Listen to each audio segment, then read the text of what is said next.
oke mmụọ kpakara m ose mmụọ ka ibi ya agbara ukwu meji akpọ oku ya aza nte gwurugwu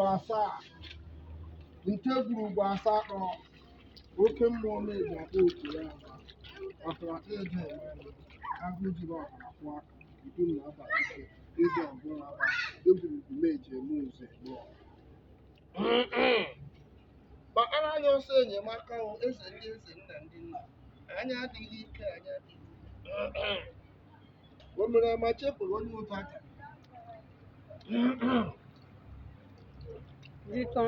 ọgana ikuku arụ mma kama anụ nke eji eri ọkara eme anụ dibịa ogbenye agụ jiri ọkara kwụ aka ibu na abalị eze ọgbọnwa